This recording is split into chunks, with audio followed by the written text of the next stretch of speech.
আমার আম্মাও বলল, আনাস, মক্কা থেকে বিশ্বনবী এসেছে, চলো তোমারে নিয়ে দেখা করতে যাই। আনাসের মা, আনাস রাদিয়াল্লাহু তাআলা আনহু তখন খুব ছোট্ট। তিনি যে দেখে মানুষের ভিড়ে আনাসকে নিয়ে সামনে যাওয়া যায় না। আর তিনি দেখলেন মদিনার অলিতে গলিতে মানুষের ভিড়, আনসারি, আবাল বৃদ্ধ বনিতা, নারী পুরুষ সবাই বিশ্বনবীর সাথে দেখা করছে। আর যারাই দেখা করছে হাতে কোনো না কোনো হাদিয়া নিয়ে বিশ্বনবীর সাথে দেখা করতেছে। সুবহানাল্লাহ কইবেন না? আনসারি যত সাহাবারা বিশ্বনবীর সাথে দেখা করতে এসেছে, কি নিয়ে আসছে? কথা কয় না? তাহাদাও তাহাব্বু, হাদিয়া দাও, একে অপরকে হাদিয়া দাও। তোমাদের মধ্যে ভালোবাসার বন্ধনকে বাড়িয়ে দিবে কে? আনাসের মা বললেন, আমি মানুষ ধাক্কাতে ধাক্কাতে বিশ্বনবীর সামনে পর্যন্ত গেলাম, যে দেখি সবাই বিশ্বনবীরে হাদিয়া দেয়। আমি বিশ্বনবীর সামনে যে কাঁদো কাঁদো স্বরে বললাম, ইয়া রাসূলুল্লাহ, ইয়া হাবিবাল্লাহ, লাম ইউবকি রাজুলুন ওয়ালা ইমরাআতুন মিনাল আনসার ইল্লা ক্বাদ আতহাফাকা বিতুহফা। ও নবী, আমি দেখতে পেয়েছি আনসারী এমন কোন নারী নাই, এমন কোন পুরুষ নাই যে আপনাকে আপনার হাতে কোনো না কোনো হাদিয়া দেয় নাই। ওয়া ইন্নী লা আকদিরু আলা যালিকা মা উতহিফুকা বি। কিন্তু ইয়া রাসূলুল্লাহ, ইয়া হাবিবাল্লাহ, আমার কাছে তো কোনো টাকা নাই, আমার কাছে কোনো পয়সা নাই, আমার ঘরে এমন কোনো জিনিস নাই যেই জিনিসটা আমি আপনারে হাদিয়া দেব, ইল্লা ইবনি হাদা, আমার এই নাড়ছেড়া ধন কলিজার টুকরা সন্তান আনাস ছাড়া। ও আখিরি জামানার পয়গম্বর, আমি আমার কলিজার টুকরা আনাসকে আপনারে হাদিয়া দিয়ে দিলাম। ইয়া রাসূলুল্লাহ, মদিনার আনসারী এমন কোন নারী পুরুষ কেউ তো বাকি নাই যে আপনাকে হাদিয়া দেয় নাই, সবাই তো হাদিয়া দিল, কিন্তু আমি তো হাদিয়া দেওয়ার মতো আমার কাছে কিছু নাই। আপনারা কি হাদিস থেকে নেয়া এই গল্পটা বুঝতে পেরেছেন? কথাটা শুনতেছিলেন? আনাস রাদিয়াল্লাহু তাআলা আনহুর মা বললেন, ইয়া রাসূলুল্লাহ, আনসারী এমন কোন নারী নাই, এমন কোন পুরুষ নাই যে আপনারা হাদিয়া দেয় নাই, কিন্তু আমার তো হাদিয়া দেওয়ার মতো কিছু নাই আমার এই কলিজার টুকরা আনাস ছাড়া। কি আর আমি করব, আমার কলিজার টুকরা আনাসকে আমি আপনার দরবারে হাদিয়া দিয়ে দিলাম। ইয়া রাসূলুল্লাহ, আমার ছেলেটারই আপনারা হাদিয়া দিলাম। খুদ হাদা ইয়াখদুমু কামা বাদালাক, আপনার যেই কাজ লাগবে, যেই খেদমতের প্রয়োজন, আপনার এই খেদমত করবে। ও নবী, আমি জানি আনাস আপনার বেশি খেদমত করতে পারবে না। আনাস আপনার মেসওয়াক এনে দিবে, অজুর পানি এনে দিবে, জুব্বা লাগলে জুব্বাটা এনে দিবে, ছোটখাটো কাজ করে আপনারে সাহায্য করবে। আমার কলিজার টুকরা সন্তানকে চিরকালের জন্য আমি আপনারে হাদিয়া দিয়ে দিলাম। আনাস রাদিয়াল্লাহু তাআলা আনহু বর্ণনা করছেন, আমি দাঁড়িয়ে দাঁড়িয়ে শুনছি আমার আম্মা বলছে আমি নাকি বিশ্বনবীর জন্য হাদিয়া। সুবহানাল্লাহ পড়েন। এবার খেদমত শুরু করলো সাইয়েদনা আনাস। ছোট্ট মানুষ কি আর করবে, কতটুকু খেদমত আর করতে পারবে? বিশ্বনবীর মেসওয়াকটা এনে দেয়। সুবহানাল্লাহ পড়েন।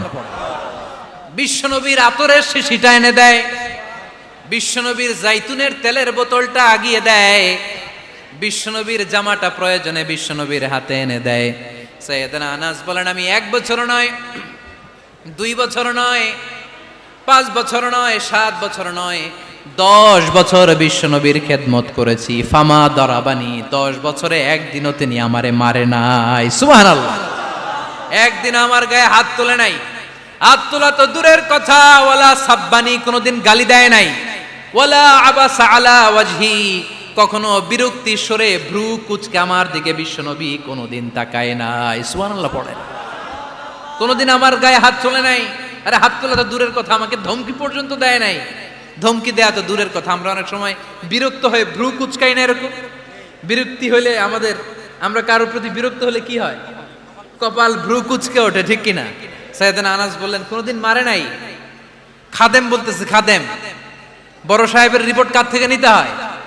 হয় খাদেম, নয় দারোয়ান, নয় ঘরের কাজের মেয়ে, তা না হলে ড্রাইভার। বিশ্বনবীর খাদেম বিশ্বনবীর ব্যাপারে কি কমেন্ট করছে? মা সাব্বানি ওয়ালা জারাবানি ওয়ালা আবাসা ফি ওয়াজহি। এই 10 বছরের খেদমতের জিন্দেগিতে কোনোদিন বিশ্বনবী আমারে মারে নাই, গায়ে হাত তুলে নাই। আরে হাত তোলা তো দূরের কথা, একটা ধমকও দেয় নাই। আরে ধমক দেয়া তো দূরের কথা, বিরক্তির সুরে ভ্রু কুচকে আমার দিকে কখনো তিনি তাকায় নাই। চিল্লায় বলো সুবহানাল্লাহ। আর আজকে মাইক পেলে মানবতা মানবাধিকারের কর্মী, কি সুন্দর কথা বলে, উইমেন রাইটসের কথা বলে, শিশু শ্রম নিয়ে কথা বলে, আর বাড়িতে কাজের মেয়ের গায়ের মধ্যে খুন্তি, গরম খুন্তি পিঠের মধ্যে লাগিয়ে পিঠ ঝলসিয়ে দেয়, এরকম আছে না নাই? পত্রপত্রিকায় প্রায় দেখা যায় যে কাজের মেয়েদেরকে কি অত্যাচার করে, খুন্তি গরম করে করে চামড়ার মধ্যে লাগিয়ে স্কিন ঝলসে ফেলেছে, গ্রিলের মধ্যে বেঁধে রেখেছে, সময় মতো খাবার দেয় নাই, পিটিয়ে মাথার চুল কামিয়ে মাথা নেড়া করে দিয়েছে, এরকম আছে না নাই? এরা মানবাধিকারের ঠিকাদার, এরা মানবাধিকারের কথা বলে। আর বিশ্বনবী সাল্লাল্লাহু আলাইহি ইসলামের খাদেম বিশ্বনবীর ব্যাপারে বলেছে, কোনোদিন মায়ের তো দূরের কথা, হাত তোলা তো দূরের কথা, আরে ধমক দেওয়া তো দূরের কথা, বিরক্তির চেহারা নিয়েও কোনোদিন বিশ্বনবী আমার দিকে তাকায় নাই। চিল্লায় পড়েন সুবহানাল্লাহ। বিশ্বনবী একবার সাইয়েদনা আনাস রাদিয়াল্লাহু তাআলা আনহুকে একটা ছোট্ট জিনিস আনতে পাঠালেন। সাইয়েদনা আনাস রাদিয়াল্লাহু তাআলা আনহু জিনিসটা আনতে যে মদিনার অলিতে গলিতে বাচ্চাদের খেলা দেখে জিনিস আনতে ভুলে খেলায় দাঁড়িয়ে গেলেন। ছোট মানুষ, ছোট্ট একটা বাচ্চা যদি আমার সাথে নেই, সে কি আমার প্রয়োজন বুঝবে? আমার সেন্টিমেন্ট যেরকম বাচ্চা কি ওটা টের পাবে? ছোট্ট আনাসকে বললেন, আমার জুব্বা নিয়ে আসো। বিষ্ণু ইসলাম শাম দেশের জুব্বা পড়ত, বলতেন জুব্বা নিয়ে এসো। জুব্বা আনতে যখন বেরোলেন আনাস রাদিয়াল্লাহু তাআলা আনহু, দেখলেন মদিনার অলিতে গলিতে বাচ্চারা কুতকুত খেলে। কি খেলে? আপনারা খেলেন তো? এই খেলা দেখে আনাস রাদিয়াল্লাহু তাআলা আনহু ভুলে গেলেন যে বিশ্বনবীর জামা আনতে হবে। উনি ভুলে যে উনিও দাঁড়িয়ে খেলা দেখতে শুরু করলেন। এখন ঘন্টার পর ঘন্টা যায়, আনাসও আসে না, জামাও আসে না। বিশ্বনবী ভাবলেন, হায় রে, আনাস মনে হয় ভুলে গিয়েছে, কি আর করা যাই, নিজের জামা নিজেই নিয়ে আসি। বিশ্বনবী বের হলেন জামা আনতে, বের হয়েই দেখে মদিনার গলিতে বাচ্চারা খেলতেছে, ওইদিকে আনাস রাদিয়াল্লাহু আনহু দাঁড়ানো। বিষ্ণু ইসলাম কিছু বললেন না, যে উনিও আনাস রাদিয়াল্লাহু তাআলা আনহুর পাশে দাঁড়িয়ে খেলা দেখতে আরম্ভ করলেন। সুবহানাল্লাহ পড়বেন না? সাইয়েদনা আনাস খেলা দেখতে দেখতে দেখতে দেখতে দেখতে দেখতে হঠাৎ বিশ্বনবীর দিকে চোখ পড়ে গেছে। বিশ্বনবীর চোখের দিকে যখন সাইয়েদনা আনাস রাদিয়াল্লাহু তাআলা আনহুর চোখ পড়ে গেছে, সাইয়েদনা আনাস বলে, আমার কলিজাটা এখান থেকে এই দিকে চলে আসছে ভয়ে। কিসে? ভয়ে। উনি বললেন, আমার গলা শুকিয়ে যেতে আরম্ভ করলো, কাঁপতে লাগলাম। হায় হায়, এখন আমার মনে পড়ছে বিশ্বনবীর জামা আনতে পাঠাইছিল, ভুলে গেছে খেলার আবেশে পড়ে। উনি বললেন, বিশ্বনবী আমারে ধমক দেন নাই, আমার গায়ে হাত তোলেন নাই, জামা আনতে পাঠাইছি, এখানে খেলা দেখতেছো এটাও বলেন নাই, বিরক্তিও প্রকাশ করেন নাই। বিশ্বনবী শুধু একটা হাসি দিয়েছেন, স্মাইল। কি দিয়েছেন? একটা মুচকি হাসি দিয়েছেন। কি হাসি?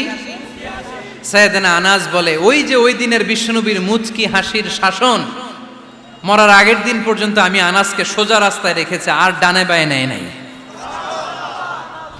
শাসন করতে জানলে লাঠি লাগে না, শাসন করতে জানলে ধমক লাগে না, শাসন করতে জানলে পিট্টি দেয়া লাগে না, মুচকি হাসি দিয়েও শাসন করা যায় কি যায় না?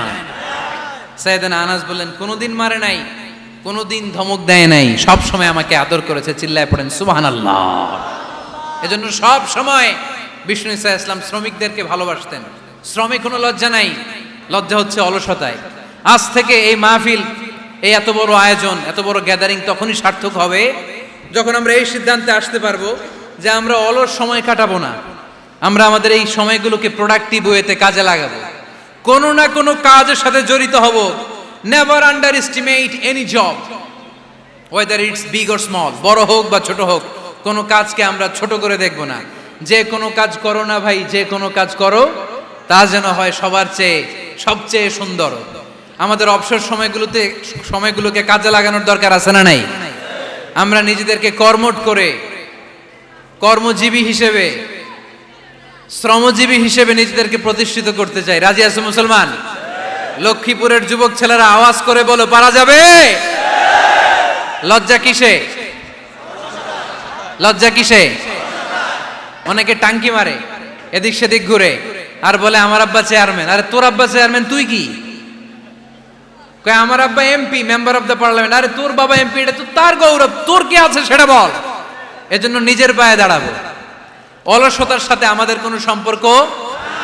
আজকের এই মাহফিল থেকে আমরা অলসতা, অকর্মণ্যতাকে নো বলে দিলাম। অলসতাকে আমরা কি বললাম? আরো জোরে বলতে হবে, অলসতাকে কি বলবো?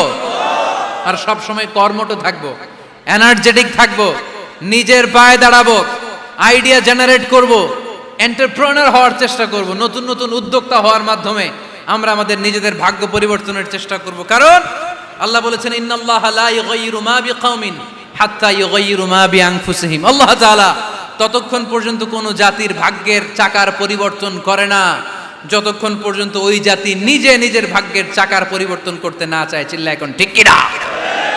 লাকাদ খালাকনা